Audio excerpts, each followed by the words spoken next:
So welcome to SAFAR podcast.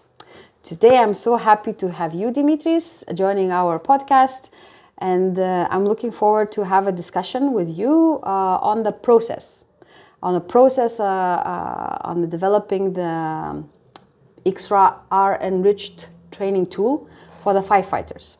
So we would like to dive into what kind of maybe practicalities going on behind the scene, what is needed to go through that to actually prepare something new and innovative. So welcome and thank you for joining us.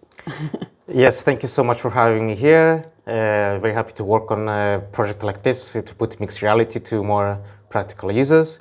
So I'm Demetris, I'm a programmer, and I can provide any solutions for any that has to do with simulations in VR, AR. I can also, in general, work with game engines, such as which this program we're making is made in Unity. So since these things are basically the same thing as a game, it's just that the purpose is for education and the cameras are just a different thing, then it's also something that I can provide assistance with, and I'm very happy to work on something that will be used in the real scenarios. Super great, and we're happy to have you here. Thank you. So before we go deeper into the maybe more practical steps, maybe I would like to ask you, how is the process, the preparation? How do we plan it with our colleagues? Because in the project, the piloting organizations, which are Lithuanian Firefighting School, we have Slovak University of the Žilina, and then we have the vocational school in Czech Republic. So they have some differences in the background, but we're all for the same goal. We want to have a tool for our trainers to train our trainees for firefighting. Maybe you can share with us what is the process of the starting point that we did. Yes, so first of all, you need to have a good base that will be, it will come from speaking with all of the participants and then being given some example scenarios so that you can get a bit of a general idea of what the scope of the project is. And then you kind of have to think of some framework or a main kind of thing that will be able to use all of them without having to make much specific things for each one differently. So unite everyone in yes. one direction, Yes. one kind of type of methods of preparing the scenarios. Yes, or maybe using some objects that are shared between the different scenarios. Yeah. Maybe you can share, you see some similarities in between the colleagues from different countries that they are focusing on or trying to resolve within this technological solution? So far the ones that are in common did have to, since we've had the one with the chemical detecting, so that one is actually kind of unique. But then the other ones, we've had something like escaping the fires. So, which I think that they were focusing on the civilians. Yes. Yeah. There were in both of the participants' scenarios. There was civilians in the scenario somehow involved. So there is some things that are shared from that are reusable in both of them. Mm-hmm. Super great. And I think, we are actually in Lithuania right now, had a meeting and had opportunity also already have a little taste of the potential program. And we were very excited. And what are the biggest features that you see that the trainers will have within this program? Yes, I think the biggest thing is that they have the flexibility and the freedom to be able to create scenarios as they want.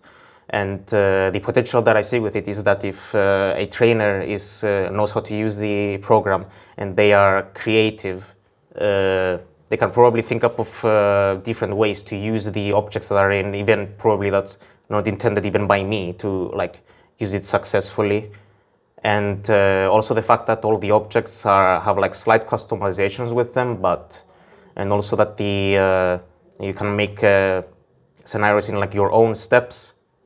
It does allow for a lot of like flexibility in the lessons that they can like create with them.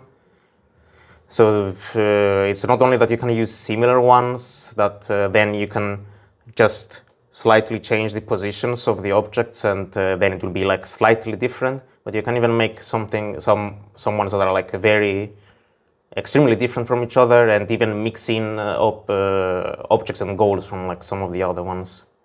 That is super great. Yeah. And also I like that there is also flexibility in the different locations to adjust it to different conditions. So you can be outside, you can be outside, inside, outside. So super great.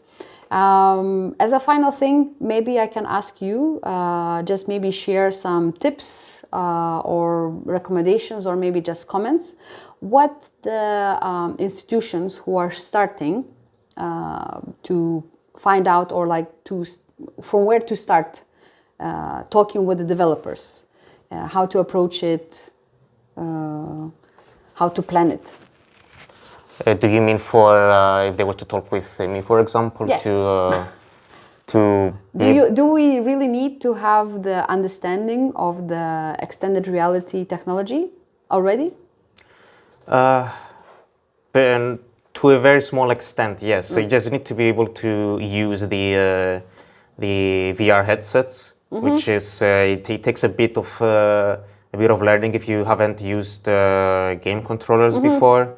But other than that, I'm trying very hard to make it so that everything is like simple to set up or something. And because when you open it, you know, you will as a teacher who is like setting up the scenarios, you will have the buttons like in front of you all the time, and basically guiding the user